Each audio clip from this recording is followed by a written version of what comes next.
She won her 2020 primary race by 78 percentage points, but on August 9th, she's facing a serious primary challenger. Representing the 4th Congressional District since 2001, Democrat Betty McCollum has fought to save Minnesota's boundary waters, championed the Palestinian cause, and is widely considered one of the more progressive members of the U.S. House of Representatives. But her primary challenger, Amane Badhasso, says she's not progressive enough. What separates these candidates, and how will voters respond come the August 9th primary? We'll talk to both candidates and our political analysts. Now, this is Talking Points on CBS News Minnesota. Good evening. My name is Esme Murphy, and tonight we are premiering Talking Points. Talking Points is a show where we will feature lawmakers as well as political analysts and other newsmakers as we take a look at some of the big news of the week. This week, we're looking at the 4th Congressional District primary race, where incumbent Congresswoman Betty McCollum faces a serious challenge in Amane Badhasso. Let's first check in with Congresswoman McCollum. And joining us right now is Representative Betty McCollum. Thank you so much for coming on. It's great to see you. All right, let me ask you, you are the dean of the Minnesota delegation. You have a primary opponent that's coming at you from the left saying you're not progressive enough. This is apparently a serious challenge. What do you make of that? Well, we live in a democracy, so I always welcome an opportunity to talk to the voters and ask for their support. And I'm very proud to have gotten my party's endorsement, and I've been door knocking. It's going very well. So I expect to have a very successful night on August 9th. Some people are looking at your fellow Congresswoman Ilhan Omar. She didn't endorse you. She didn't endorse your opponent, but she's just not endorsing anyone in your race. It's sort of a knock on you. What do you think about that? And is that affecting the surge behind this Amane Badhasso? Ilhan and I talk all the time, and she doesn't vote in the 4th district. I don't vote in the 5th district. I, get out and help Angie a lot and candidates all around the country. And so I'm focused on my primary. I'm focused on getting my job done, and Ilhan's doing the same thing in her district. Let me ask you about some tweets you put out yesterday about gay marriage. The Respect for Gay Marriage Act, you're trying to codify it in law because you're worried. Are you worried that the Supreme Court could strike it down? Well, you read what Justice Thomas had to say, and it's very much a possibility that, and even women are at risk of losing their reproductive right to even select contraception across the country.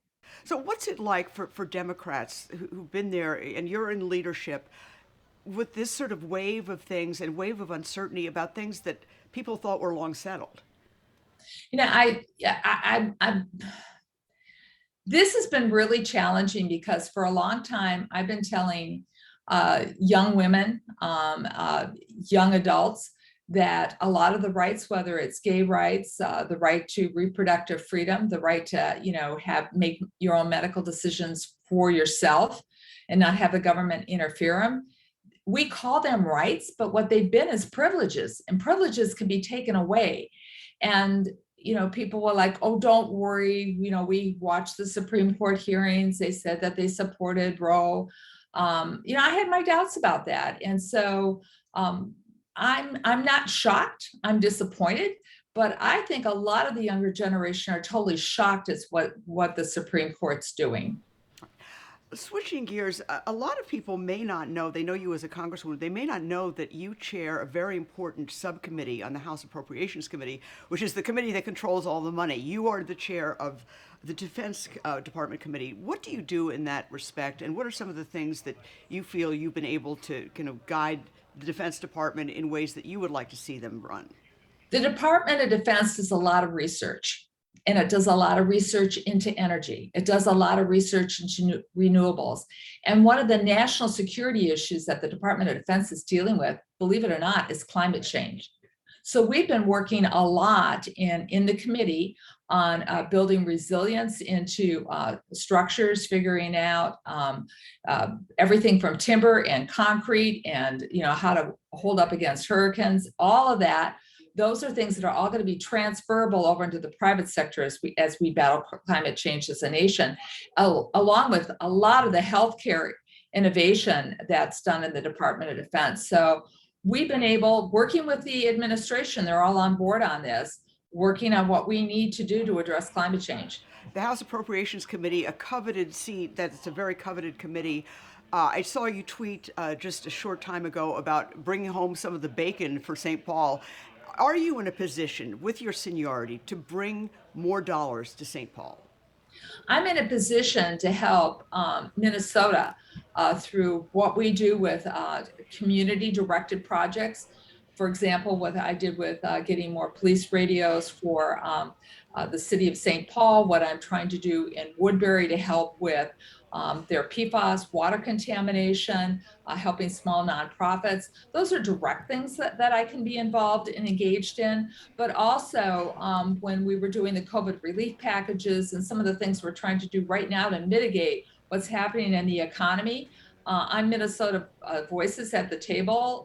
I'm the one, but I also speak quite, for the region, for the Great Lakes region as well too.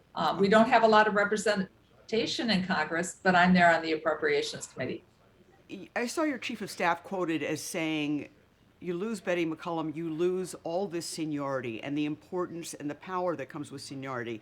Can you describe to people what kinds of things that can you do that a freshman representative would be impossible for?